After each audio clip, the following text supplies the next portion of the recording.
The one thing I really learned was people. And when you're sitting there, you're just judging people. Can I work with this person? Have they got integrity? Will they take on board mentorship? Are they going to be too headstrong? So you're asking questions and you're waiting them to see how they react, to understand and analyzing what they're doing. You obviously have Peter and Deborah, Tuka. And when you look at those people, if you have to choose someone to partner with, were there people that were no-nos for you? Very intense. And can go quite nasty as well between some of the dragons. But the funny thing is, the minute you walk out that studio, you forget about it. Hi everyone, and welcome to this episode of the podcast. Now, in recent times, we have had dragons and sharks on the show. Today is no different, because today we've got a dragon from UK's Dragon Den. He built an incredibly successful business called Vitabiotics. It became a global phenomenon, and then he was asked to go onto Dragon's Den. And then he was one of the biggest investors on the show.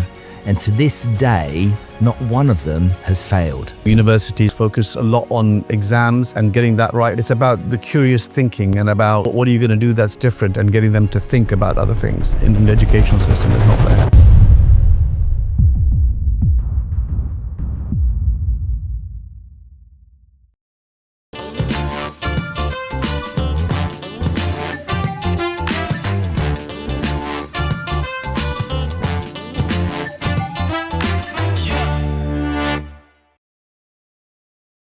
Tej Lalvani's in the house. How cool is this, Mr. Dragon? Great to be here. Thanks for having me. Wow, you're here in Dubai. I know that you've just told me earlier on that you're moving in and out and just spending more and more time here. So I'd really like to talk about a lot with this whole kind of like debate with the UK and people leaving there. Big debate to that. Obviously, I want people to know more about you, the person that you are, where you came from, and some of the challenges you faced along the way.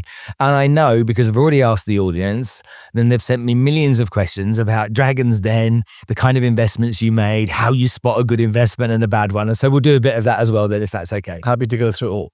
Okay, Indian heritage. Tell me about your youth. Tell me where you grew up and what it was like for you.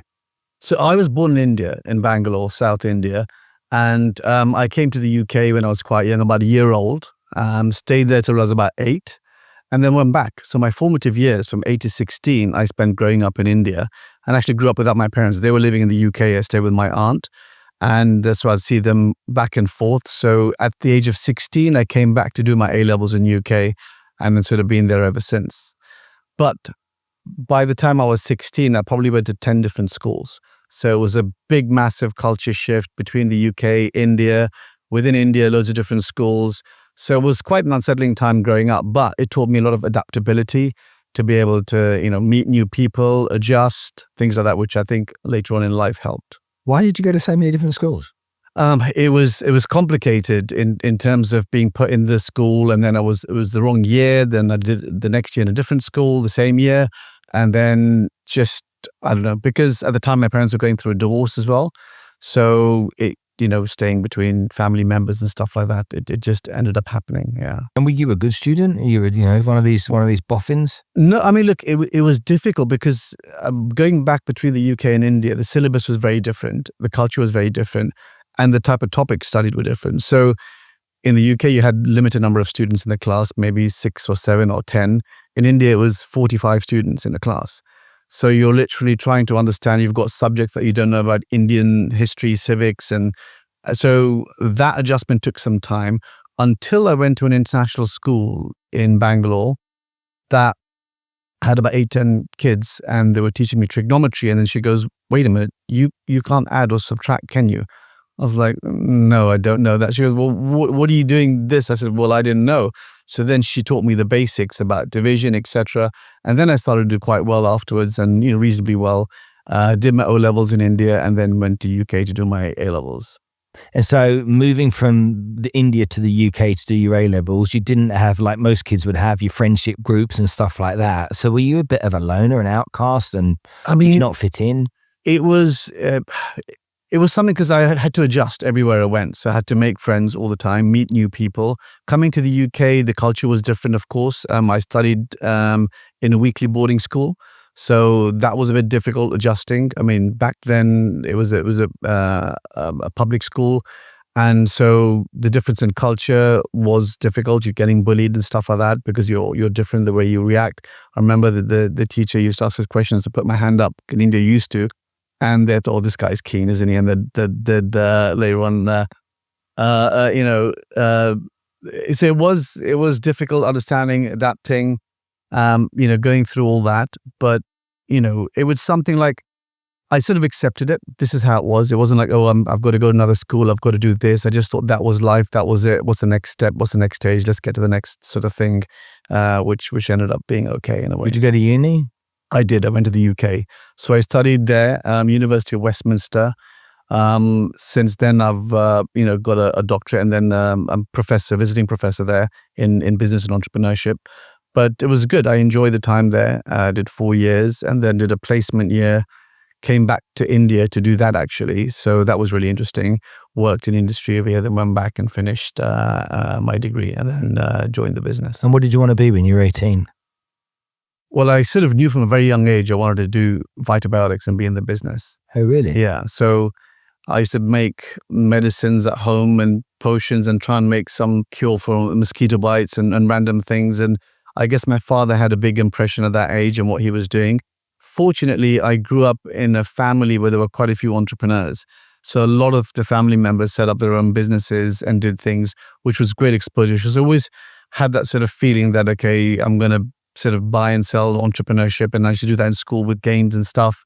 And so growing up, knowing that this is what I wanted to do, I should come up with names of products for my father. So just get involved at a very, early level. So he was just sort of beginning his business back then and coming up with the concepts, the ideas, and, trying to build it.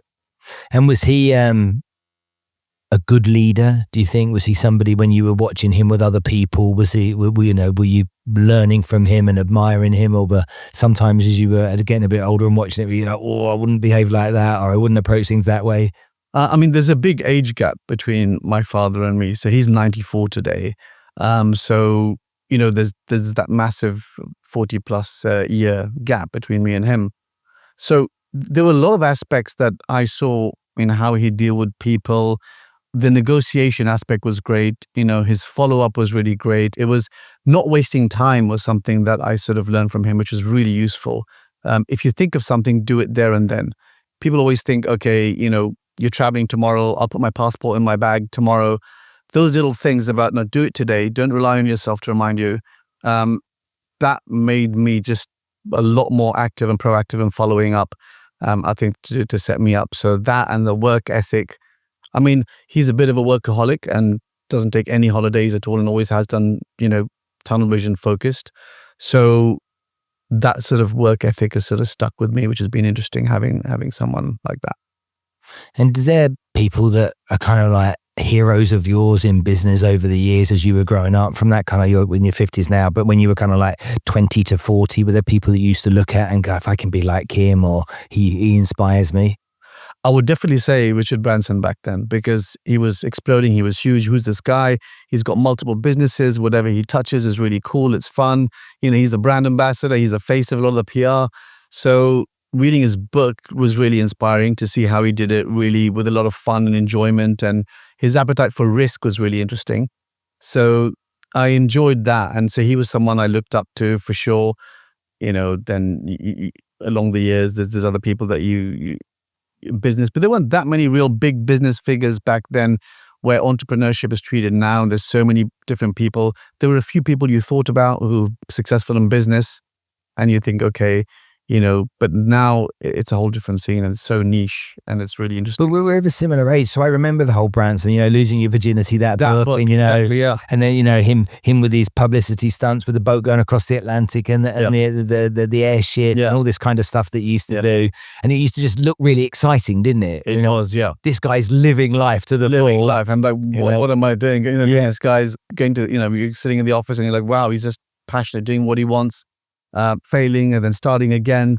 And the other one was, I remember learning about Michael Eisner from Disney. I thought that was interesting as well. So I actually read quite a few books on biographies. I enjoyed learning about the journey of people, which was inspiring and interesting as well. Jack Welch was one for me. That was one as well, yeah. That was straight from the gut, right? Yeah, straight from the gut. He taught me something, because I'd been in sales for many years. He taught me something really valuable. So I think his book was called Winning. Winning. So Jack Welch's book, Winning. So he said to me about your sales force. He said, you run your sales force with a structure that's 20, 60, 20. And I was like, right, what's this all about? He said, you got your top 20%. He said, they're the people you give one-to-one time to. They're very special. They're very talented. They're gifted and they're superstars. He said, and they need it. He said, then you've got the other 60%. He said, you work with them as a group. He said, they could fall into the bottom 20%. They could go into the top 20%, but they're in that group until such times that happens, and they have to work that out. He said, then you've got the bottom 20%. He said, they are the people that you are doing the greatest favor for by firing them.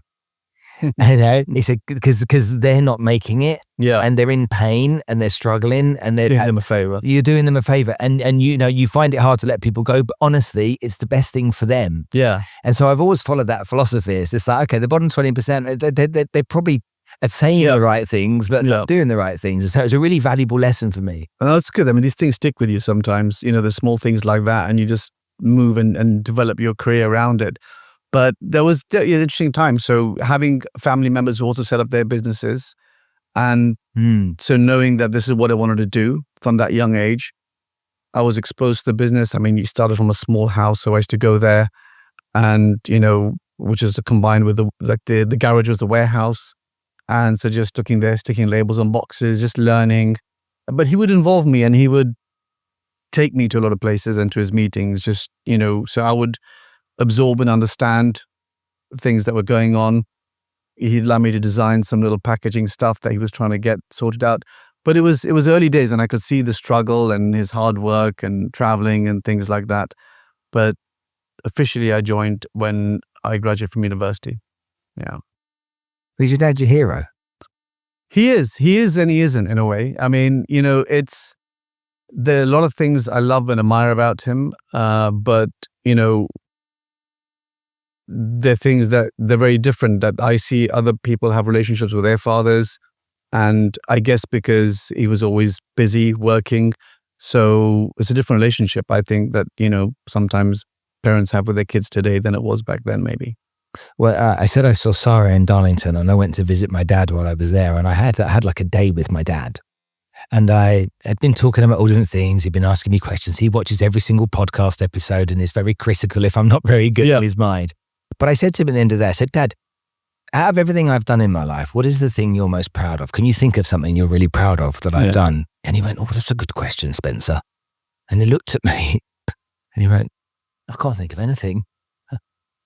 And he just looked me straight in the eye, and it was like a knife through my heart. Yeah. And I'm like, not something, one thing. Yeah. So to list some of my wins along the way, and it's like, no. And I'm like, what about the book that I wrote? He went, no. It is tough.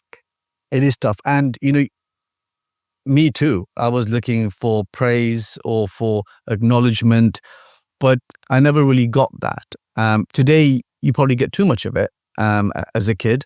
And I think it's what's driven me to do more and to prove more and to not have that. But I guess, if you wanted a perfect environment, yes, you'd probably want more recognition from your parents to say that you're doing a good job. But it is what it is. It was the time that it was, I think. The generation they grew up in, you wonder how his father treated him. It is. And all that kind of because already the age gap was like 40 plus years. It was almost like 2 generations behind his sort of thinking as well. But as you say that though, the fact that he was willing to kind of like give you tasks at that big age gap, you were very young in his mind. Yeah. So giving you, you're 20 years old or 18 years old, and he's in his 50s, late 50s. Yeah. And he's saying, let's give this boy, as much as it might seem a small thing, at that time it was maybe little tests. Yeah, he would. And I think he would encourage me. He would ask me questions, and he'd be like, well, why is it like that? Why do you think you don't accept things for what they are? So he would spend that time, even though he was very busy, to sort of make my mind think in a certain way, which was good. And I don't think he had any age sort of issue. He would hire people who are very old and also people who are young. And he said that, people think that people need to retire at the age of 50 or 60. I think that they have a lot of experience that's going to waste, so he would not have that sort of gender at the age sort of perception. I like it when guys go into retirement and they then offer to lecture at universities to teach the skill that they've got 70 or 60 years of learning. Yeah. My father-in-law teaches entrepreneurship in university in Tashkent, and he spends 3 days a week teaching, and he loves it. He does it all for free, doesn't charge anything, does it all for free. And he's like, no, I want these people to know what I've learned, let's share it with them. And he gets a great deal of fulfillment. And we'll be out in a restaurant having dinner, and a young person will come up and they'll, Mr. Tonians, and I'm like, it is one of my students, Spence. And, because I lecture as well, sometimes in my university and with the business and entrepreneurship. And it's amazing how many people want to set up their own businesses today versus just doing a business degree. And it's so interesting to see the questions you get asked. And a lot of it is, and it's great to share the knowledge, because you get 1,000 questions. You'll give a 30-minute talk and literally another hour later just for questions. But a lot of the questions are, they're just understanding whether it's possible, whether having the confidence about it. They don't realize that they can, but it takes time to learn, to fail, to grow, to build that confidence in yourself. And sometimes, universities and educational establishments focus a lot on exams and getting that right, versus it's about the curious thinking and about, letting that, what are you going to do that's different, and getting them to think about other things. That's important. I think that people don't really, in the educational system, is not there. Being an entrepreneur, well, we would say when we were young, starting your own business, being a one-man band, being a sole trader, you got that registered, you're moving on forward. But it wasn't definitely when I was young, the word entrepreneur wasn't a kind of a word that we used. It wasn't a cool thing. Not that it was a bad thing. It just wasn't there. What do you? I've got my own company. How many people do you employ? 3. And that was the kind of conversation. And almost we can laugh about Trotter's independent traders, can't we? With what happened in Fools and Horses, but that's where a lot of it started from. But I look at people that were at that point, and they're the same as the people that are today sitting there with, they've got a great idea, and okay, there's 3 of them and they've got laptops and they're trying to build something, but they're going to face the same problems. Do you have the skills, and do you have the appetite to learn the other skills you don't have? And do you have that persistence in you to face rejection? And I learned to sell photocopiers in the city when I was 19 years old. So I worked for Canon. My patch was EC3. Right. Wasn't allowed an EC2, 1 or 4. Right. It was EC3. Leasing copiers and I had to go and collect 100 compliment slips every morning. And on the compliment slips, you used to have to write, do you remember that? That was the paper. You used to have to write the office manager's name and the make of the copiers. And they used to have to come back. When I had 100, I was allowed to stop at the petrol station. So I'd go over Tower Bridge to Jamaica Road where the office was. I'd stop at the petrol station, get a sandwich and a cup of tea and the old polystyrene cups. Yeah. And then I had to make 100 cold calls. And I remember my boss, I'll never forget it, David Shillinghurst, he says to me on day 1, go and get those compliment slips, come back and make 100 cold calls. And I want you to get me 100 no's. And I was like, and I'm a kid, I know nothing. Yeah. Right? So I go out and make these phone calls, and I've got this telephone script here. I've got objections here, phones connected to the wall and all that, So I make the calls, I get nowhere. I go and see him at the end of the day and he gives me a high five. He's like, great job, see you tomorrow. And I go and see him the next day. Okay, what do you want me to do today? He goes, do me a favor, get me 100 no's, please. So I make the calls, get to the end of the day. And a couple of people, were kind of interested, but I'd fob them off because I needed the no's. Right. Go and see him. He gave me 2 high fives and a hug. He said, you're doing fantastically. And I'm just like, great. What's going on? Yeah. I don't know what it's all about, but I'm doing what I'm told. 3rd day, do it again. So I did it. I'm over the moon. 4th day, he says to me, right, get me 99 no's. And after you've got 99 no's, get me 1 yes. So I was like, okay, boss, okay, no problem. And I duly obliged. He's like, brilliant job. So I now had a rate of 99 to 1. Yeah. So I to get 1 yes, I need 99 no's. So the next day he says to me, right, what I want you to do is get 98 no's and 2 yeses. And so I did that. And at the end of the day, he goes, so what have you got there? I said 98 to 2. He said, no, you've got 1 in 50. Right. Yeah. Just doubled your production. Yeah. And so what he was teaching me to do was to understand you've got to go get the no's to even think about getting the yes. Yeah. And then the art of being rejected as well, and the whole process. But what he was teaching me to understand is that the rejection was so important. Allow it to be part of what you do. Exactly. If you look for the rejection rather than fear it, you'll embrace it and it'll bounce off. That's it. Yeah. And we see so many people that rejection, take 2 rejections. That's it. They give up, and that is key. Interesting way to build your career. But then, and I came from a world then where, back in those days, it was electronic typewriters. So making phone calls was critical to get in front of people. Calls, phone calls, everything. Yeah. You're getting mobile phone accounts, and you'd have everyone trying to come and sell stuff to you. And that was a thing, trying to get into the door to the receptionist and trying to get a meeting with the boss. Yeah. There was a copier company in London called Carrera. And the reason they called themselves Carrera copiers was because there were so many door buzzers that they couldn't get in. So when they pressed the buzzer, they'd say Courier, and they'd let them in. And once they were in, no, I said Carrera, not Courier. That's a clever one. Hacks. It's back then.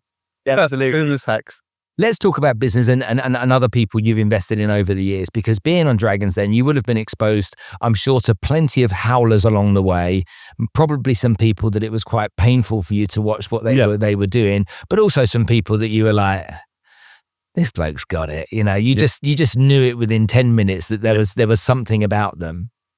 When you look, because you were quite prolific as an investor on Dragons Den. If I look at your track record, you were one of the keener investors out of that, what must have been 10 people over that period of time. Yeah, I invested quite a few. Do you know what your ratio was and how high you are on the list?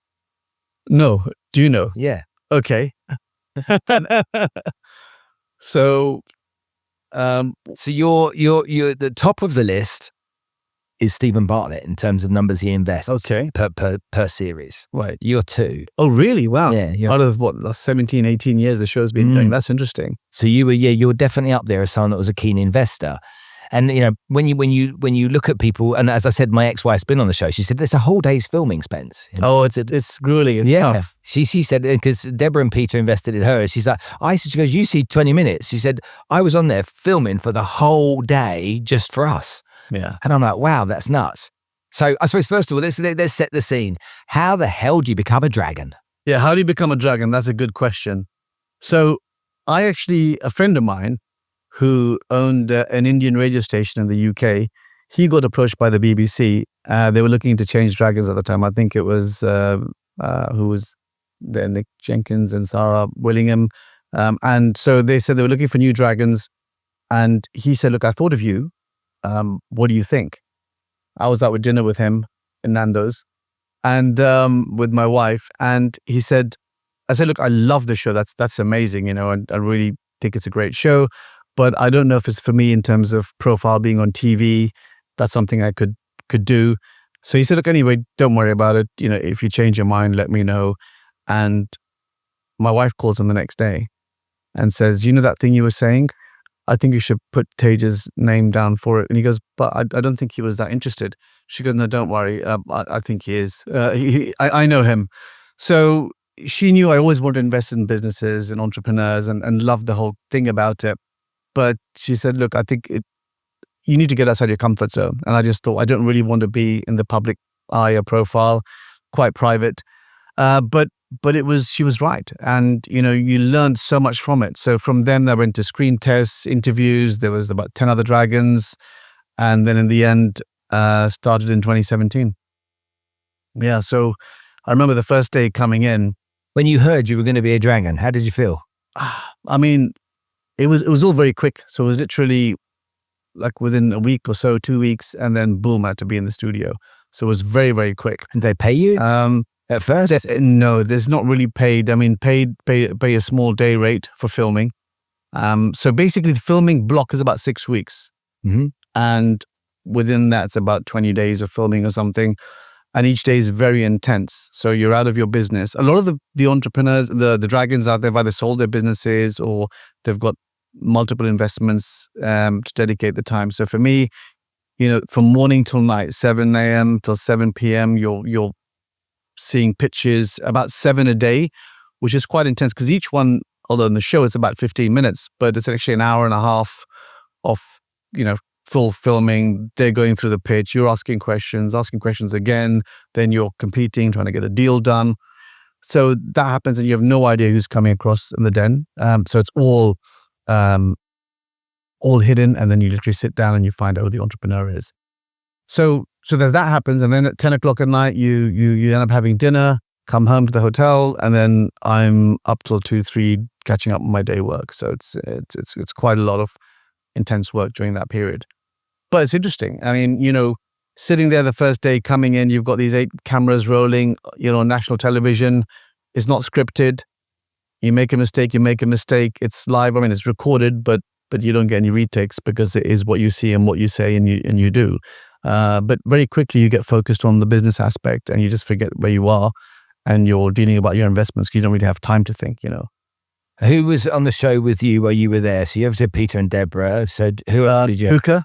Tuka. Then I had Jenny Campbell who joined with me. Yeah. She left, and then Sarah came. So I did 2 years with each around that year.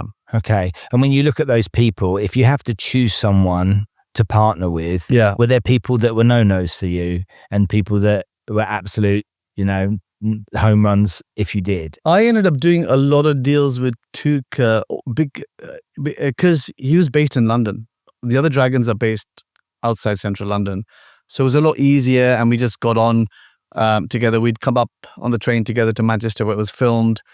And so it worked. I was doing a lot more deals with him, but also I did many with Peter, with Deborah, some with Sarah. So it was quite spread out because everyone was so different in terms of what expertise they brought in and how you did the deal. But it was a very interesting dynamic how you're competing against deals.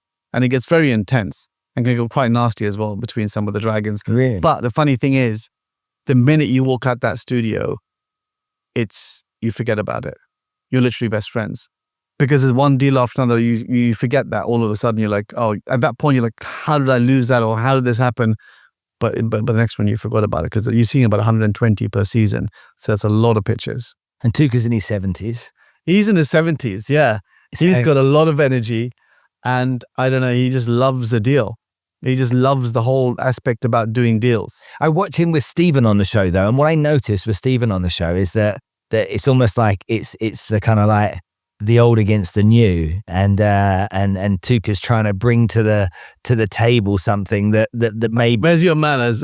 Yeah, I can give you office space. Yeah, and stuff like that. So when you look at those people, that each one of them is different and special in their own way.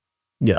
When it came to the kind of investments that you were really looking for, and the kind of like investors, entrepreneurs you were looking for, what? If you could have started off with a blueprint saying, I'm looking for this kind of stuff, would have been what you were looking for? So look, coming in, my expertise is consumer products, health, marketing, brands, that type of stuff.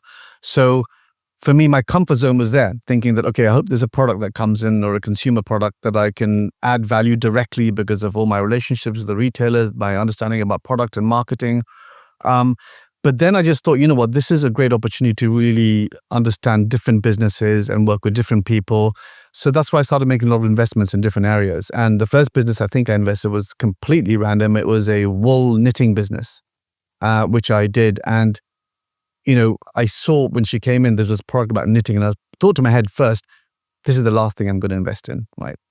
Literally, I was wanting to invest in it because the person is so important, the entrepreneur as well, because you're backing the individual, how passionate they are. You think there's an opportunity here in the market. And so bit by bit, I started investing in completely different areas, which was really great. You end up connecting the dots. But the one thing I really learned was people. And when you're sitting there, you're just judging people, right? And you're judging, can I work with this person? Have they got integrity? Do they have the capability to have the resources to really work in terms of being resourceful? Will they take on board mentorship? Are they going to be too headstrong? So all these questions are going through your head. So you're asking questions and you're waiting them to see how they react, to understand and analyzing what they're doing. And then accordingly, once you invest, then you'll know, okay, that was a sign that I thought was good or bad, and it's turned out this way. So you learn a lot because in that short span of time, you've got to ask a limited number of questions. You've got to get feedback, and boom, you've got to make your investment and decide, is that something I'm going to go in, and for how much and for what, basically. So that was an interesting skill. When they say there's kind of like a subconscious bias that takes place, that when you interview somebody, if you like something about them in the first 5 minutes, then you subconsciously look for other things to like about them for the next hour, and vice versa. If you don't like them so much in the first 5 minutes, you subconsciously do that. Did you ever take an instant dislike or like to someone only to be proved wrong? Well, I mean, look, sometimes they can come across. Because we all could be a bit judgy, can't we? Yeah, and you got to, I was actually called the nice dragon. The producers were actually the first week of filming. They're like, Tej, you've got to start being more aggressive and start, be like a dragon. And I was like, well, that's not my style really, because in the end, they're like, you know what, actually, it's fine, it's good. because everyone else is so strong. Because the entrepreneurs coming in, they've got 5 dragons. They're going to take them apart, right? And they're going to be nervous. What I don't like is if someone is not prepared. Be prepared. Obviously, you're going to be nervous about it. But still, they're going to learn about the journey. And when they say something that's not true, that's when that affects me. And, well, you shouldn't have misrepresented what you're doing. A lot of the times that happens. And that's, it comes out to the story. And if you watch you and I've been and done my homework on you, so just so we know here. Okay, if you watch you on many episodes, how do you think you come across? So, compared to okay, so going by some of the feedback that I've seen, people, I guess, say that fair-ish in terms of my opinion, more straight to the fact, matter of fact, in terms of my views on the business, not too excited or shouty. As edited as it is, and so we don't see all of it. Okay, you're the calmest one. Okay, you come across as the person that listens harder than anybody else. And you don't jump to ask the questions. You know when you're with somebody and you're talking to them and they're constantly, before you finish, coming up with the next question. Yeah. Because they're not processing what you're saying. It looks a lot like when people say stuff to you, you're really taking it in and processing it before you're moving on to your next step. And that means to me that you're very measured. Yeah, I would say so. Yeah. I would say that's the calm thing is probably right. I don't get too agitated or excited. I'll see what they're answering to the other dragons, what they're saying. But there are a lot of things that happen and tricks that go on. Sometimes you'll have a dragon who really wants a business, but he won't let on. And he'll pretend that it's a rubbish business, it's terrible. And he'll wait for everyone to go out and then he'll come in and say, okay, here's a deal. And then by that time, the entrepreneur will, oh my God, there's no one here, I'll take that deal. So he gets a good price for it while sort of putting away everyone else. And is that what you did? Is that what you did? I didn't do that. But I learned that I should be doing that. I learned very quickly about the tactics that you need to do. And sometimes, when everyone's excited about it, then you're thinking there's a FOMO here. What's going on? Probably it is an interesting business. Then you maybe go in for the sake of that, and you all try and compete.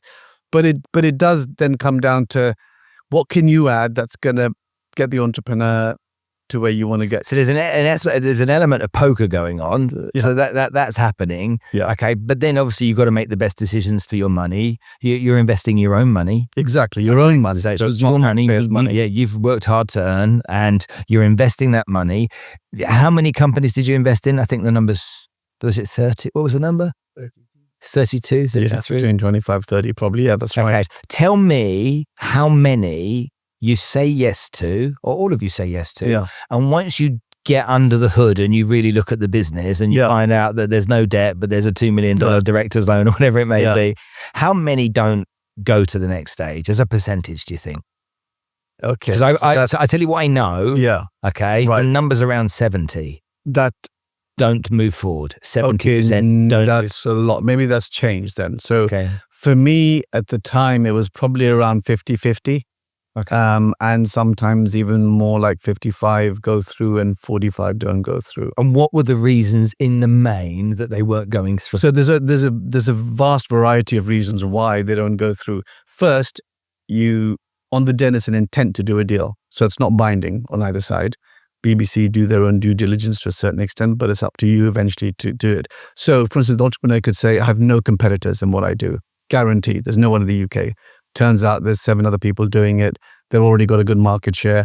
Or they say there's no debt at all. Turns out there is a certain amount of debt or loans that you didn't know about in the books, or a complicated shareholder structure that they didn't tell you about. So this comes out in the due diligence later on. The longer you leave it to close the deal, the more difficult it gets, because once the show airs, which is months later, they've already got a lot of traction on the business because of the show, the PR. At that time, a lot of the time, some of the entrepreneurs are like, well, actually, my business is doing very well now. So yes, I said I was going to offer you 10% for 100,000, but now it's only 5%. So they'll change the deal terms. See, no one knows this. Right, okay. People would think you would change the deal terms because you're the investor. No. So half the time, it's the entrepreneur changing the deal terms. That's interesting. Right. And so then they're like, well, wait a minute, you said it was this, but but this is what I want now. I think my business is worth a lot more. So it's either this. And then you'll renegotiate the terms to try and get a deal done. Sometimes it may work, sometimes it may not work out. So, yeah. So usually I'll go into a business, me personally, with the intent of that I want to do it. Right? Yeah. Unless something's not right or wrong from what they said, or there's issues that I don't know about. These are early stage businesses. So a lot of them are going to fail. And what they don't tell you is almost half go bust, right? Because it's £20,000, £50,000, and then you're going to have to put more money in later on as well. It's not just that, because they're early stage, they run out, so that happens a lot of the time as well. I mean, touch wood, none of the businesses so far invested have gone bust, which is I think extremely lucky. What hold on. So did you actually invest in? Well, if you say there's a percentage rate that close. Okay, so let's there's 15 investments then. Yeah. And are those 15 investments still on the go? Yeah. Okay, which one's the one that keeps you up at night the most, and which one helps you sleep the best? There are a lot. There's some funny entrepreneurs to deal with. Some people who do not want to listen at all. Some people who are really good. They listen. They take on board advice.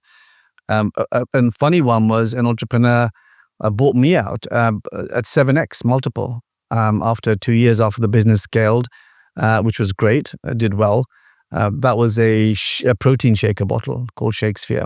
So that came on the show, looked quite cool. This big bottle had a spherical base and a spherical top. And the idea was that when you shake it, it made the powder the shake much quicker, the centrifugal force, etc. But the base was flat and had this big chamber at the bottom that had a protein powder and a pill thing. And it was like that big and it was very clunky. And I said, look, you're talking about the spherical base. I can't see the spherical base. As a customer, I just want simplicity. I want to do one thing and have a spherical top and a base. And that's your patent and that's your idea.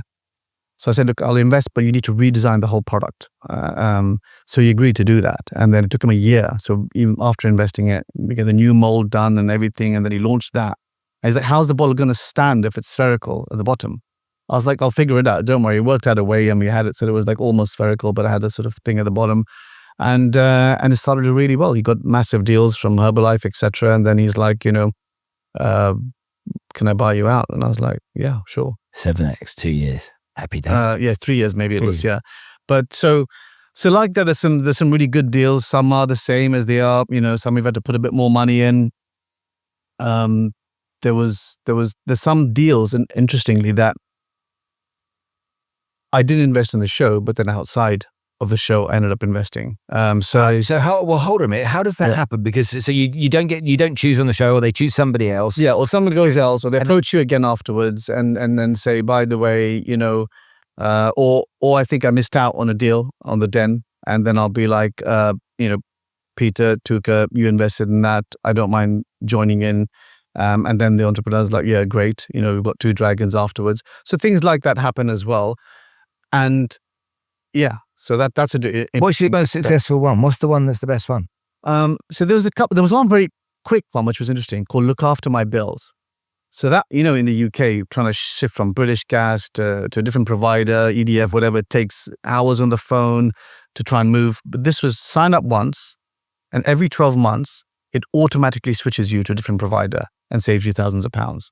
So the concept was brilliant. So within 12 months, they scaled and saved £30 million of customers' money. And it got bought out by Go Compare. So that was like the shortest exit, because these businesses normally take 5 years to exit. You're talking about small stage businesses trying to scale it, then trying to find a buyer, etc. So that was very quick. That was a good, interesting one. What was the X on that? That was a 3x or 3.5x, but it was a very quick deal, so it was fine, and it was good. There's one which I'm currently invested, which is really good. A husband and wife, they came on the show, called Real Foods. Yeah. So they were called Super U back then, and so it was great. It was perfect. It was my space, health and nutrition, wellness.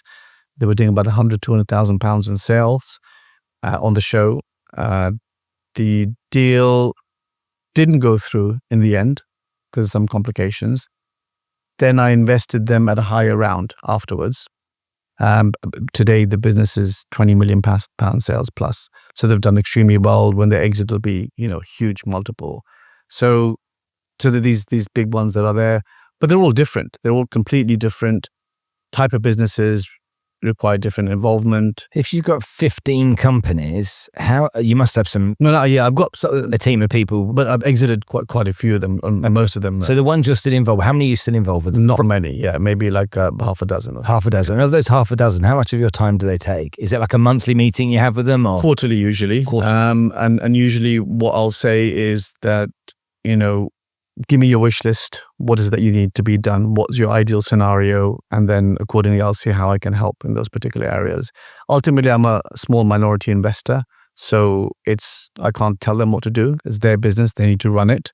But what I want to try and do is turbocharge their business by provide the stuff that I have that can help them advice, for instance, whether it's on product, whether it's on service, whether it's on marketing, whether it's on distribution, growing or getting retailers, introduction to them, things like that.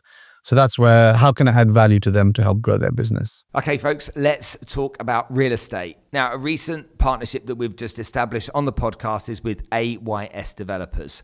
Luxury properties with high-end finishes from people that really understand the subject. Often in Dubai, you'll find stuff that is maybe substandard. With AYS Developers, you're not going to see that. You're going to see fantastic properties that you can buy, you can invest in, you can make your home on Dubai Islands and other places too. So go visit aysdevelopers.ae and check them out. I promise you it'll be worth the trip. Interesting. And do you do off camera, away from Dragon's Den, do you get approached, or are you interested in looking at other opportunities as an entrepreneur because it's just in your blood? Yeah. And does that happen? So a lot during the show, outside the show, I do a lot of investments out the show as well. So you get interesting deals coming because they know you're an investor, they know you're a dragon. So you get great opportunities and ideas to invest in, which is really good. I left after 5 years focusing on my main business, which takes a lot of time and effort. So I don't have the appetite that much to look at opportunities. So I'm more selective now. So outside the show, I can be more relaxed and choose what I think is good, a bit more research versus having to just make a decision there and then you're ended up with the business. And, And what kind of skills do you think you have that make you special? What is it that you can do better than most people? So there's one thing, applying it to my own business, I would say what I like to do and say is that people say, if it ain't broke, don't fix it. I think you need to fix it every single day. So I love improving the product, improving the process, making changes, wanting to be the best that I can in my particular industry and innovating all the time. So for me, that's what I like to do. I'm quite detailed and hands-on on a lot of things. So, for instance, when we had our brand ambassador that I got on board, Nicole Scherzinger, David Gandy, I would personally edit the videos on Final Cut, right? So really, we'd have a professional editor, and then I would be like, this is what we need to do, this is how you do it, and the content of the visual is so important to me.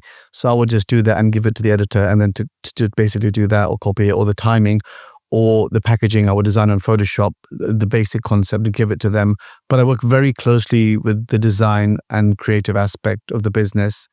Even when it comes to the website, I would look at font sizes, the whole process, the flow. I think that extra 10% adds a big difference, having that personal care as a CEO running the business. People say you have to delegate everything.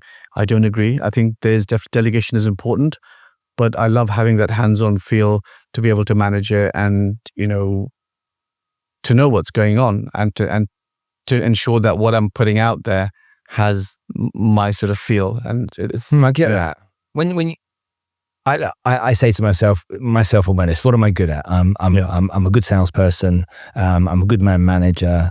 If you put me in charge of accounts and finance, although I understand it, you're going to send me to sleep. I don't find it fun. Yeah. I'm not your compliance guy. I don't find it exciting or interesting, but I know I need those people around me. Yeah. And I almost prefer B2B than B2C. Yeah. So when you look at yourself, well, from that point of view, are you a great salesperson? Are you a great marketer? Are you a great numbers guy? Are you just a great operator? What is it that I'm a great problem solver, I would say great, but I'm saying this is what I really like to do. I like to solve problems all the time. I mean, if there's an issue, I will try and sort it out and try and figure a way out. One thing my wife, when she set up her business, She wasn't an entrepreneur, wasn't interested in business at all. She was a dental surgeon and came up with this idea for a beauty product. Company's called Beautyfect. Came up during the pandemic about a device that allows women to do their makeup in half the time. And so she didn't know what she was getting into, and she came up with the idea. So what do you think? I said, it's a brilliant idea. You should do it. So she started from scratch, the designs, the concept, got it made, prototype, etc. Then launched it D2C because that was the only way back then. And she said, do you have any advice? Right in the beginning. And I said, look, running a business is like fighting fires out every single day. You're dealing with a lot of problems and a lot of issues, and you got to get through them. And she said, thank God you told me that, because I would have given up after the first couple of weeks, because I just thought I'm doing something wrong. But what's going on? Is it me? Is it an issue? And so you have to know that you're going to deal with problems all the time, but you still have to get through them and still have a focus of where you want to get to and how to get there. And the competitive thing is something, that gets me going. Because when I remember 20 plus years ago, we were slowly growing in the video. I joined the business when it was doing about £1 million in sales in the UK. And at the time, we had big competitors like 7Cs, Synadigen. Synadigen, I don't think really is around anymore. I know you mean that. But 7Cs was 3 times our sales. They were really huge and they seemed insurmountable. I was like, no, we're going to be number one. And they're like, well, how are you going to get there? We had hardly any resources compared to any of the big competitors.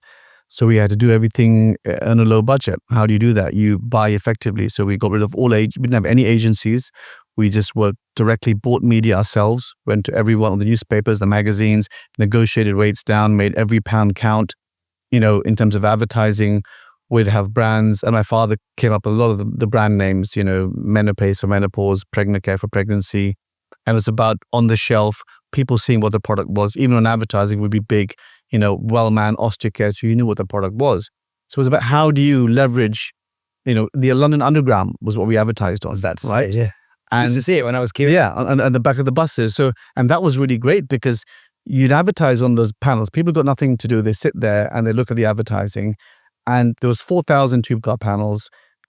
And every month they have a different, you have a different campaign, or they sell it to you. But what ended up happening was you had stayed on for 3 months because it was such a logistical problem for them to change all the panels every month. You'd end up getting 3 months worth, right? So these things, and also advertising vitamins as a lifestyle brand wasn't done before. It was more, niche, take a multivitamin, but putting an ambassador like David Gandy up there, it wasn't sports specific. It was just a lifestyle person to say, this is a daily product that you take, part of your life, part of your routine, that's going to get you healthier, energized, a stronger immune system. So all that sort of helped towards it. And thinking, how am I going to get to number one? It was just slow, consistent, relentless, increase distribution, increase your products, increase the marketing. And then now we're at 28% market share in the whole UK. We're 3 times the size of our nearest competitor, which are the big companies like, Pharma, P&G, etc. So it's just a slow, steady, that's with anything in business, right? You just got to get your head down and consistently grow. And we did it all organically, all our own products, no acquisitions. So it was an interesting journey. So I've got a business that provides medical insurance. So we have about 400 corporate clients that we provide medical insurance for here because it's law. And we have the conversation a lot between wellness and well-being. Okay. And the belief that wellness is a load of nonsense, but well-being is really important. Right. Is that something that doing what you do, that you care about greatly with people? Because we see, by the year 2030, more people will be claiming on their medical insurance for mental health conditions than physical health conditions. So do you lean into those challenges that exist with your business? Yeah. So we have a product for mental performance, health and memory, product called Neuromind. And we've had that for a long time, but does it work? It does work. And is it like, what's that movie? Limitless. Is it like that? Right. Have you got a Limitless app on that? Is it better than that? Well, look, why don't I know about it? So what we do, which is different to a lot of the companies out there, is we do clinical trials on our products, right?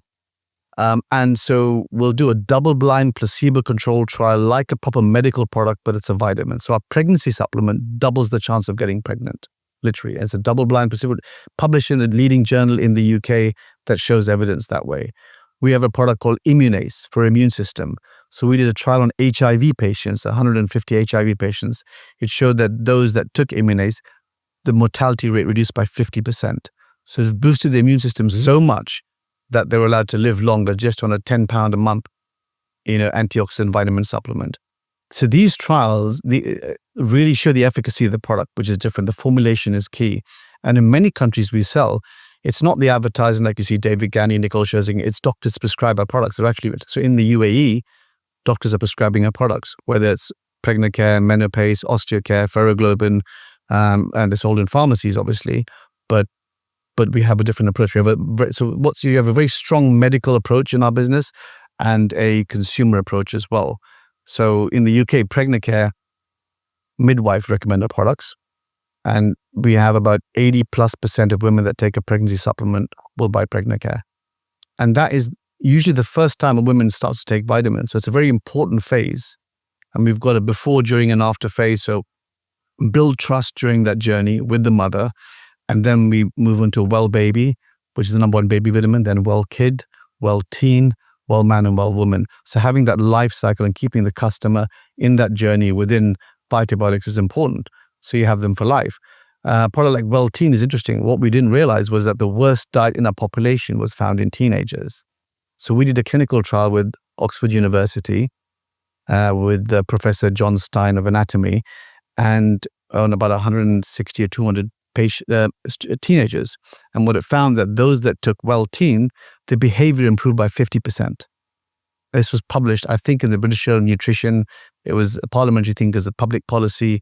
So these trials, so you can imagine what it does, having the right nutrition to your body. It allows your organs to function in a more optimum way, which brings overall health to your system.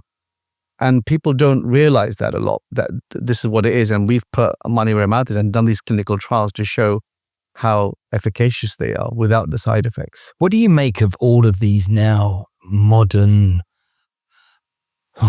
doctor this, doctor that, longevity clinics that seem to be popping up? We've got Dr. E down in Mayfair. You've got here Dr. Adil. You've got Dr. Nash. You've got a lot of this kind of like, we're going to help men live longer. And you go in and they do blood tests and all that kind of stuff. And they give you a report and you need to take these supplements and you'll live a long and healthy life. Yeah. Come into our, what's that chamber? The oxygen chamber, whatever it's called. Yeah. And I look at that and I'm like, are these things real, or are these things just going to make me feel like they're real? And so by the placebo effect, am I going to get better because of it? What's your take after your experience in business like this? I mean, look, we have a product, Wellman, and Wellman 50+ and a 70+, right? So when you're older, different nutrients are important too. At certain ages, you can absorb less or more of certain nutrients than you are when you're younger. So that's why it's important to have a tailored formulation for your age. When it comes to longevity, it is huge, right? It's going to get bigger and bigger. People are going to be wanting to live longer. It's not just about living longer. It's about living longer with a better quality of life, right? That is the key. Yeah. You want to be living at 100, can't walk, can't go to the toilet, you want to be able to have your functions and operate, right? So the problem with longevity and a lot of the things out there is that those studies take 10 to 20 years to have any proper data. Right? You can't tell me, well, this is a great ingredient. It's found it the last couple of years. It's going to help with longevity. How do you know? Have you done a 20-year trial to see it's going to prolong the lifespan of someone? So that data is very difficult to get. And these things will take a lot of time. A lot of it's common sense that, yes, okay, would it make sense to do something like this? Would it not? But it is a huge industry now because people want to live longer. They want to take care of their health. COVID has taught us that, your health is so important. Wellness is important. Immune system is important. Having that to live, healthier. Parents are so much more concerned about what their children eat today. Is it gluten-free? Has it got this or that? Back then, it was just like have cornflakes, right? And but cool. You know what? When we had cornflakes, obesity was much less. When we had cornflakes, diabetes was much less. We're here in Dubai at the moment. The UAE has the highest rate of diabetes of any childhood age group anywhere in the world.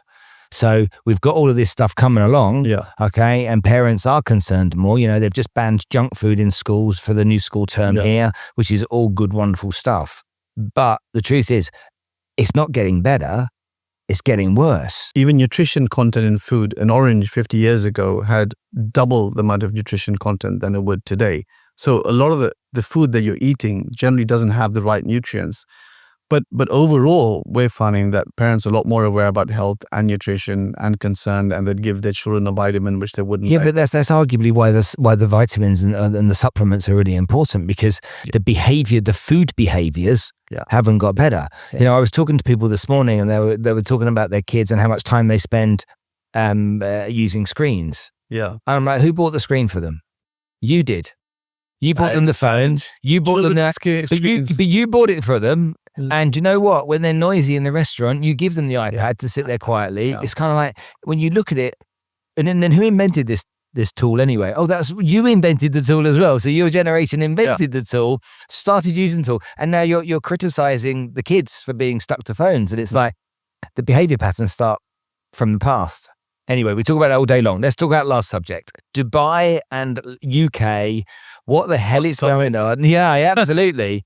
The show is called Made in Dubai because there seems to be a lot of people that have made it in Dubai, but a lot of people that made it in other countries that have now moved to Dubai to make it again or make it further. You've been coming here for a long time, so I know that this is a property you got involved in 2001, I think was your first purchase here. So you know Dubai. Yeah. You've seen it. You've seen the ups and downs. We're a fairly similar age, so you've seen the crash in 2008. It's only now that you're starting to spend more time and wanting to think about being here. Well, let's first of all deal with the easy one, tax. It's kind of like a bit of a no-brainer for anyone that's got a bit of cash. But what are the other reasons you think people are leaving the UK? And is it now so far gone that you're not going to be able to fix it and you just have to accept what it is? See, there are a lot of challenges, and today the world is a competitive place, right? You think about it as companies. As a country, you need to be competitive in what you're offering. People are paying taxes. It's like buying a product. You're paying money every single year for a service. Are you getting value for it, right? So it's not bad to pay taxes. People are happy to pay taxes, but what are you getting in return, and what value are you returning, and what's important to you as an individual? And that can change throughout your life. So countries that are winning are ones that have a good infrastructure, right? That's reliable, that are efficient, that have less bureaucracy, that are safe to stay.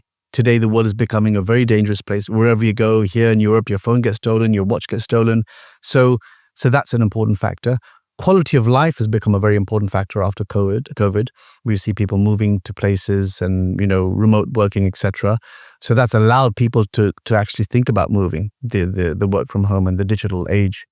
And also what opportunities are going to lie in terms of your career ahead, which countries are providing that. So when you put all those together, people are reconsidering where they're living. And if governments and institutions are not upping their game, they're going to lose out, and people will move because they can do, right? So you're finding this massive situation now where people in the UK are relocating. You have other countries, Italy, etc., Dubai, that are attracting people who are wealthy, offering them certain visas, etc., come and stay. But that's so important because wherever people who are successful live, they invest in that local area or economy, whether it's an asset or a property or an investment or the stock market, or there's a new business coming up, I'll invest in that business, I'll invest in that entrepreneur. There's a lot of halo effect that a country will lose out if people leave that country. You've got people with money leaving, you've got people with no money arriving. Yeah. So you think about that for a minute. It's really bad. So the people in the think of leaving for all of the reasons you just mentioned are on their way out. But there's other people going, whoa, this looks like a good place to go. I'm going to go here. Where does that leave it if that continues? Because even if it doesn't continue at the high rate that it's happening at the moment of the exits, even if it just continues to trickle, you're still going to have, no matter who's in charge of the government, that trickle of people in. If you and I were to sit here now and we're both, 70 years old, so 19 years down the road from you, what do you think it would look like? The UK. Yeah. So I think it needs serious action, and you need someone coming at from a business perspective to run the business versus to run the country versus a political motivation. Someone who is not interested in politics, who just wants to sort the country out. And it's doable. It needs proper execution, decision-making, and action. And you have a lot of committees and people that discuss. Everyone's afraid for fingers to be pointed at them. They just want to do what's right politically there versus what needs to be done. So unless you get someone who's willing to do what's necessary, who doesn't care about being criticized and says, look, we just need to sort this out and I'm going to execute, and has the power to do it, because sometimes you don't have an individual vested with that power. You've got a coalition government, forget about it, right? So you need that, someone who's supportive, who's willing to do that. You can't sit by committees and try and assess things. It'll take too long. Countries that are winning have got people in government who can take action and who can take decisions. Yeah, but what's different here, Tej, is that if you were made the CEO of the UK, let's say tomorrow, but in 5 years' time, halfway in or a third of the way into the great work that took a while to put together, knowing you've got to keep some people happy to get another 5 years of continuing that great work, it changes the whole dynamic.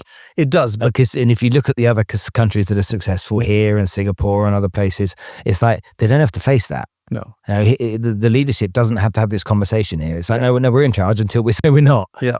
So you'll need stable, rulings. You need 2 terms, for instance, to be able to do what you need to do. But I think if you do enough in the first couple of years to show that you're serious, forget about what people think and trying to get voted. Just try to do the right thing for the country to sort it out, sort the safety out, sort the infrastructure out. Those are the 2 fundamental things that need to happen in the UK. Safety. You see all over social media, it's the most unsafe place. People's watches getting stolen, people's phones getting stolen. You need to stamp that out so that people think Britain is a safe place now. Actually, it's safe. You want people to come. You want tourists to come. I mean, this whole VAT-free shopping, removing that as well. So you want to have that, and you want to have the infrastructure. Those 2 things are key in terms of turning things around with the UK. Then, of course, the bureaucracy, the red tape, you need to get that done, get a more efficient place. But you have to think about your own country. You can't be, if you're a business that's not doing well, it's a sick business and you're hemorrhaging money, you're not going to be putting money to other causes and other places outside there. You want to take care of your own country first and get that sorted and heal that and do as much as you can. It requires a different type of thinking, and a person is like, I don't care about getting elected. I just want to sort this out and do what's right for the country. And that's what'll get done. I love the way you say it's like, look at it like a business, because that's exactly what I say to myself. At the end of the day, right now, it's a business in the red. Yeah. That's what it is. And so how do you fix the business that's in the red? If you had to choose somebody right now to go and do that job, and you could pick anyone, who would be a good person to pick, do you think? Well, I would say it had to be an entrepreneur, someone with a business mind. But also what's important is not just having that one person. You need to have key people around you who are also business-minded and entrepreneurial, because you've got various departments in completely different areas that need fixing as well, whether it's infrastructure, etc. And a lot of the time, the government's spending so much on consultants, hundreds of millions of dollars, logo changes for the Royal Mail or things like this. A lot of money gets utilized the wrong way. So you have to think, how these are my limited resources. How am I going to make it work? Like in any company, any entrepreneur, any business, a CEO, what's going to get me the results I need to get to it? What are the 1 or 2 things I really need to focus on in the short term and then expand in the long term? But it's doable, but it just needs action immediately. Right. And it's not about the wealthy people, taxing, etc. You just got to figure out what's going to generate most money for the country. Right. How is that going to work? By increasing taxes significantly for a few people, they're just going to get up and leave. That's how the world is today. People are mobile. They can operate their businesses from anywhere in the world. So let's be smart about this and see, okay, we want to retain them. What is the right threshold of taxation that's going to be sensible, that will maximize you coming in? A lot of the time they do things for votes, right? And in terms of, okay, politically it's going to get votes or the non-dom or this or that, whatever it is. But ultimately, what's going to generate the maximum revenue for your country? Use those things, right? Because once someone leaves, to get them back, you're going to have to dial up the incentives so much that it's going to bankrupt your country to do that. The worst thing is to let people leave, right? Because once they're there, they're settled, it's going to be very hard to bring them back. You're going to have to drop taxes down to 10, 15% to get the people who've left to come back. But how's the country going to afford to do that, right? So I think they missed a trick by allowing a lot of people to leave the country. And I hope they're reconsidering it and to do something quickly to change things. But again, it needs strong action and execution and not worrying about what people think. But that's a difficult thing to do. When you then look at, on the flip side, you look at here over in the UAE, this country, what do you make of it? I think what's incredible is the progressive nature, the proactive approach, how the problem solving, right? Because the government here is like, well, how can we make things better? What is it that we can do to improve? Is it education? Okay, we'll do that. We'll invest in that. Is it roads infrastructure? We can do that. Is it simplifying the visa or setting up a business? We'll try and look into that. So they're actively looking of ways to reduce red tape, which is so key in terms of setting up businesses, etc., improving infrastructure and enhancing quality of life. So these are the things that are important. But UAE also has its advantages, geographically well located. So for me, I spend a lot of time because I can have access to India, to China, to the Middle East. So Europe and Asia are very well located. So I think they've done very well, and they've played it very smart with the whole Emirates and Dubai working together to grow each other. Like Emirates is one of the most successful airlines in the world, probably if not is, and the amount of attention Dubai has got.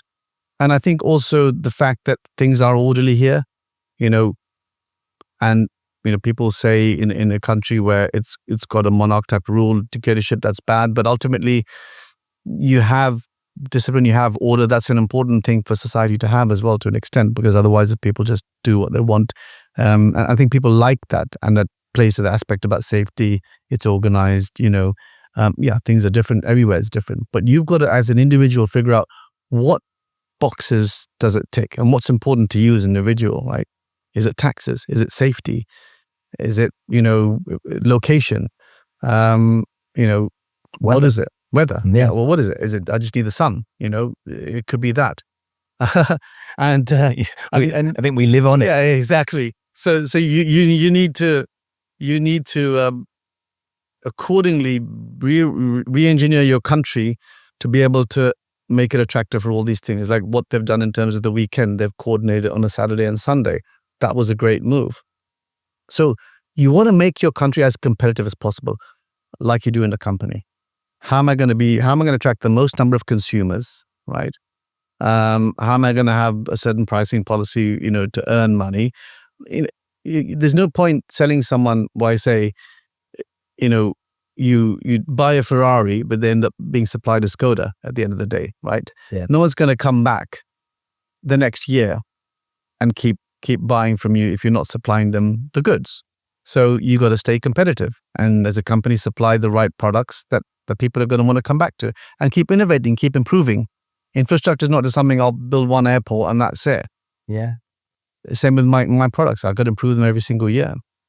Okay, before we finish, before I ask my last few questions, have you got? Okay, good. This is really good. So what I want to do is just give some people some advice. Okay, you've given loads of advice and loads of fantastic stuff. I'm just going to ask you to give, a couple of questions. Give me 3 answers. Okay. All right. So I'm on Dragon's Den for the first time. I've sat in front of you. Okay, and I've got my business, and it's going, and I'm going to pitch you. What are the 3 most important things that you need to hear when I do that? I need to hear that it's going to be simple, clear. I can understand your business in 60 seconds to 2 minutes, what exactly it does. I need to understand that what you're doing, if I scale that, it's going to hold up and make money. So prove to me that you've got a working business model, that if I'm investing X, I'm getting Y, or I've got a customer base that's over here, and show me the vision of what you're going to do. You've got to walk me through the business very quickly. So I think that's it. Be completely honest about what the situation is, because a lot of the times you can't pull wool over the eyes of a dragon, basically, because they will find out ultimately, and it's going to end up bad. So be straightforward, be very clear, and have excitement, and talk about your vision, and show me that, look, I've done this is what I'm doing, and try and show how resourceful you are. Because that's the most important. I'm investing in the individual. So if you can show, you can make anything sell. If you push enough money towards it, it'll sell. But how are you doing it resourcefully? And how much do you understand your own business? Because a lot of time I'll ask an entrepreneur a question, I'll be like, I don't know, I need to ask that, or my accounts person will know. No, you need to know. If it's a small business and a startup, you need to know pretty much everything that's going on. Okay. Talk to me about sales. Okay. I'm a salesperson, and I think that a lot of people don't take learning how to sell seriously. They don't look at it as a skill. They consider it, I don't know, oh, you're naturally a good communicator, or you've got the gift of the gab, all that kind of nonsense. But I believe that being a great salesperson does some very important things. It means that you close deals, which means then that you make money. And no matter what your business is going through, as long as there's money coming through the door, you live to fight another day. Do you agree with that? Sales is so important. I'm not good at sales. I'm not a good salesperson. I try and be persuasive. That's a skill that I've always envied of people having, who are really good at selling. You can just talk about it and really get you excited about it. So that is important. You're selling is so important. And I think the command of English and articulating yourself is so key. And I think kids need to understand that English and speaking and learning to sell are very important, because in life, you're selling anything. You're selling your parent or an idea about doing something that you want to do, or you want to buy something for yourself. So it's always about being able to, how to relate to someone, to convince them or to persuade them, and to learn to sell and bring that excitement, because that'll just take you whatever you want to do, right? Even if it's, as you say, setting up a business, attracting employees to come, buying into a project, an idea, or just to say, convince your friends to go to a certain restaurant instead of another one, or, you have to sell. Says the man who says, I can't sell, who has convinced most of the world's largest retailers to stock his product. That's interesting. I guess it's persistence. I mean, I'll give you an example. Well, no, you've got to sell your product and service to get that stuff on the shelves and get them positively promoting it. Yeah. You've sold them. I mean, I think I've just been strong and persistent about it, but I do believe I would love to have good salesman type of skills.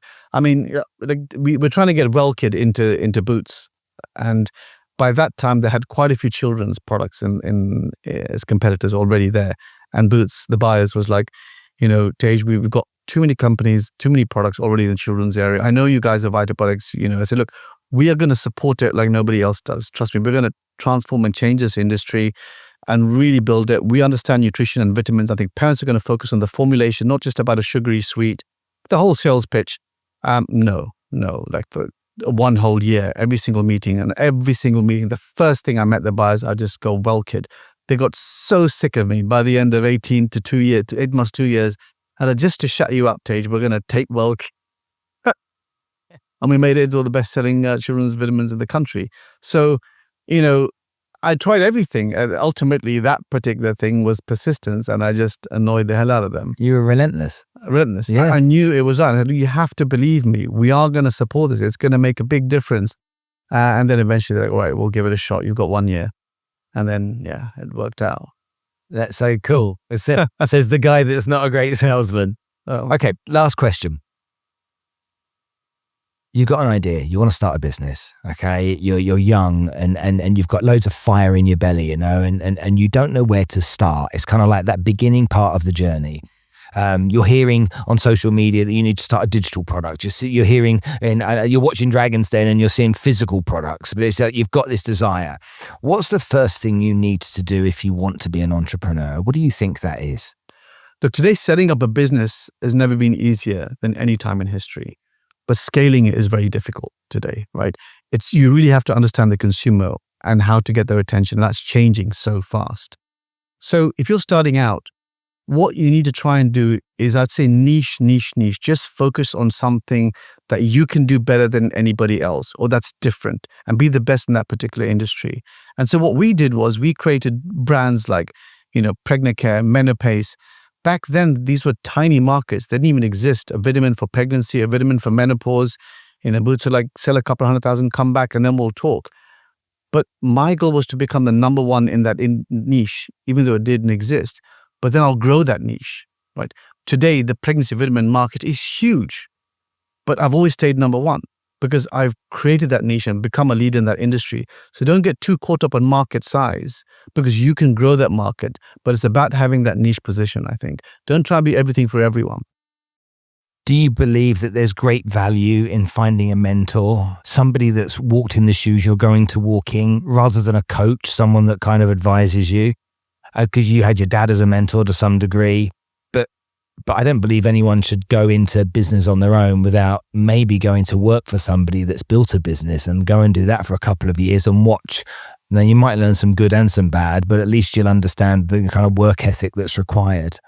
Yeah, look, I think understanding that a lot of entrepreneurs who've set up businesses have done that from being employees in businesses and learning, whether it's from some of the big companies, tech companies, Microsoft. You can see the number of people from some of the big tech companies, how many billionaires have set up their own businesses from them. So yes, learn the process, learn the system. You're young, you don't even know what you really want to do at that age, what interests you, what niches and what opportunities come. By exposing yourself to so many different things is what you realize and recognize, okay, here's an opportunity. So just create yourself in that motion, that environment to be able to see these opportunities when they come. Because having a mentor is great, but it's not easy to find the right mentor. And not many people want to mentor people just because they don't have that much time to do it. But do find someone that you admire, that you think has got the skills, and try and learn from them, because it'll save you a lot of headache and hassle.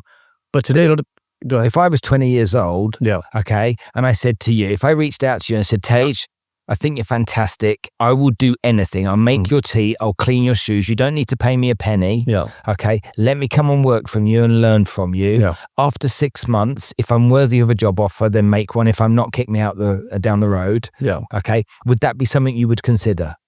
Maybe. Today, you get a lot of people wanting to do that, but you need to find out, really, are they just saying that? It's difficult, but you want someone who is so enthusiastic and passionate, right? Yeah. That attracts me to people who don't give up. They're persistent. You'll see a lot of people like that, Simon Cowell, etc. They were very, strong, persistent. You don't give up. So I think you have to have the attitude, and that attracts me, because I want someone who's a go-getter, who's going to try and open doors, who's going to work for me, who's going to do that. So I think having that approach is important, but, whether it works or not, we don't know. And lastly, did Dragon's Den change your life? It did. I'd say it accelerated my life 25 years from like the 5 years that I did. So it taught me so much. It builds your network and people that you engage with. I mean, if I want to get a meeting with a buyer of a particular thing, I just have to make a phone call. So it gives you that access, that accessibility that you wouldn't have got, that have taken you decades to build in a short time span. And you learn so much. So I learned a huge amount. So I think it's great. And initially I was skeptical. And then, I actually ended up having lunch with Tej Lalvani around the time when I was considering, and got the opportunity to look at it. And I just happened to be sitting at lunch with him. And I thought, well, this is interesting. So they've approached me. And so I said, what do you think about it? I mean, do you think it was a net positive? And, I'm concerned about the profile, etc. He goes, listen, I thought about the same thing as well. He goes, it was the best thing I ever did. Yes. Ultimately, it's not a reality show. It's a factual entertainment. It's serious. It's a business thing. So you've got that. But yes, your life's going to be public to an extent, but it's the best thing I did. So then I said, right, I'll listen to Tej Lalvani. Tej, thank you so much for coming to join us on the show. I really appreciate you for sharing your wisdom and your insights and giving us an understanding of this story and this wonderful career and success you've created. So genuinely, sincerely, thank you so much for your time. I've enjoyed it. No, it's been great. Thanks a lot. This episode is proudly sponsored by Allsop & Allsop Mortgage Brokers, the leaders in Dubai real estate. Whether you're a first-time buyer, a seasoned investor, or looking to refinance, Allsop & Allsop's dedicated mortgage team will expertly guide you every step of the way, ensuring a seamless and stress-free journey. Now, with over 16 years of experience, they offer exclusive access to the UAE's best rates, personalized advice, and tailored financing solutions that perfectly suit your needs, leaving you free to focus on finding your dream home. And that's what we want. Experience the difference with Allsop & Allsop, your trusted partner in securing the perfect mortgage solution.